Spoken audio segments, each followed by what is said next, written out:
स्वतंत्रता और भारत का विभाजन। गांधी जी ने 1946 में कांग्रेस को ब्रिटिश कैबिनेट मिशन के प्रस्ताव को ठुकराने का परामर्श दिया, क्योंकि उसे मुस्लिम बहुमत वाले प्रांतों के लिए प्रस्तावित समूहीकरण के प्रति उनका गहन संदेह होना था।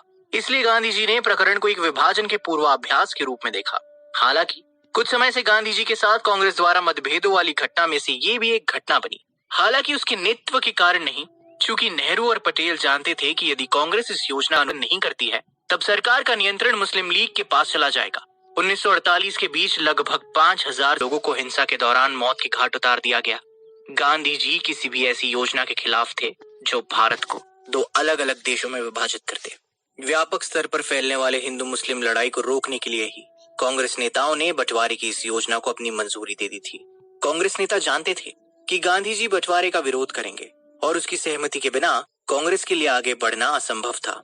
चूंकि पार्टी में गांधी जी का सहयोग और संपूर्ण भारत में उनकी स्थिति मजबूत थी, गांधी जी के करीबी सहयोगियों ने बंटवारे को एक सर्वोत्तम उपाय के रूप में स्वीकार किया और सरदार पटेल ने गांधी जी को समझाने का प्रयास किया कि नागरिक अशांति वाले युद्ध को रोकने का यही एक उपाय है। मजबूर गांधी ने अपनी अनुमति दे दी।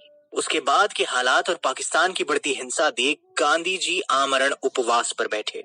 गांधी जी को डर था कि पाकिस्तान में अस्थिरता और असुरक्षा से भारत के प्रति उनका गुस्सा और बढ़ जाएगा तथा सीमा पर हिंसा फैल जाएगी। उन्हें आगे भी डर था कि हिंदू और मुस्लिम अपनी शत्रुता को फिर से नया मोड़ मिल जाएगा और उससे नागरिक युद्ध हो जाने की आशंका बन सकती है। जीवन भर गांधी जी का साथ देने वाले सहयोगियों के साथ भावुक बहस के बाद गांधी जी ने बात को मानने से इनकार कर दिया और सरकार को अपनी नीति पर अडिग रहना पड़ा तथा पाकिस्तान को भुगतान कर दिया। हिंदू मुस्लिम और सिख समुदाय के नेताओं ने उन्हें विश्वास दिलाया कि वे हिंसा को भूलकर शांति लाएंगे। इन समुदायों में राष्ट्रीय स्वयंसेवक संघ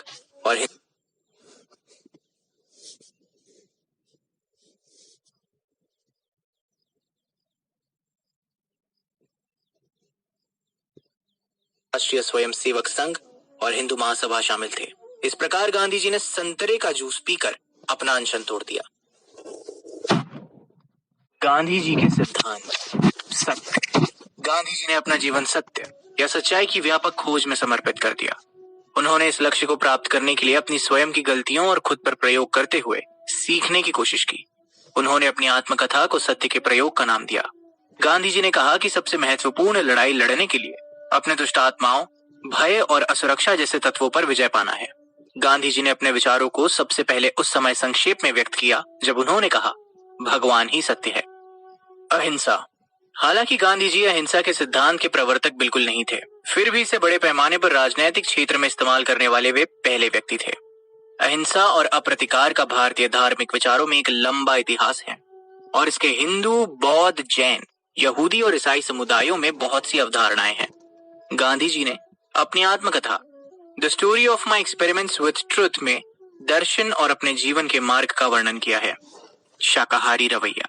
गांधी जी का कहना था कि शाकाहारी भोजन न केवल शरीर की जरूरतों को पूरा करता है बल्कि ये आर्थिक प्रयोजन की भी पूर्ति करता है जो मांस से होती है, और फिर भी मांस अनाज, सब्जियों और फलों से अधिक महंगा होता है। इसके अलावा कई भारतीय जो आय कम होने की वजह से संघर्ष कर रहे थे, उस समय जो शाकाहारी के रूप में दिखाई दे रहे थे, वे आध्यात्मिक परंपरा ही नहीं, व्यवहारिकता के कारण भी था।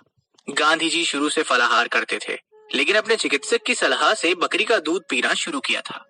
वे कभी भी दुग्ध उत्पाद का सेवन नहीं करते थे, क्योंकि पहले उनका मानना था कि दूध मनुष्य का प्राकृतिक आहार नहीं होता और उन्हें गाय के चित्कार से घृणा थी। और सबसे महत्वपूर्ण कारण था शपथ, जो उन्होंने अपनी स्वर्गीय मां से किया था। ब्रह्माचर्य। गांधी जी ने ब्रह्माचर्य को भगवान के करीब आने और अपने को पहचानने का प्राथमिक आधार के रूप में देखा था।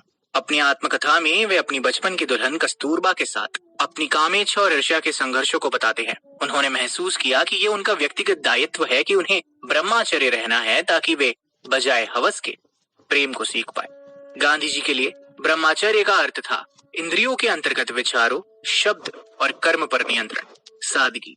गांधी जी का मानना था कि अगर एक व्यक्ति समाज सेवा में कार्यरत है तो उसे साधारण जीवन की ओर ही बढ़ना चाहिए, जिसे वे ब्रह्मचर्य के लिए आवश्यक मानते थे। उनकी सादगी ने पश्चिमी जीवन शैली को त्यागने पर मजबूर किया और वे दक्षिण अफ्रीका में फैलने लगे थे।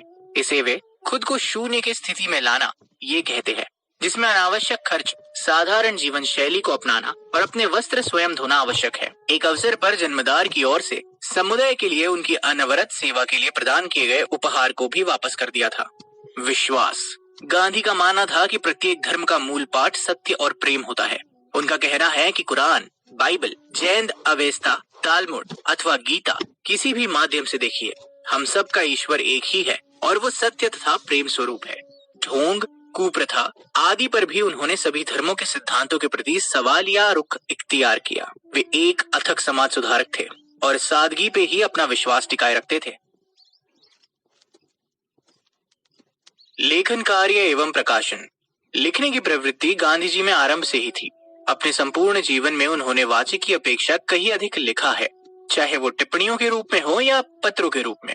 कई पुस्तकें लिखने के अतिरिक्त उन्होंने कई पत्रिकाएं भी निकाली और उनमें प्रभूत लेखन किया।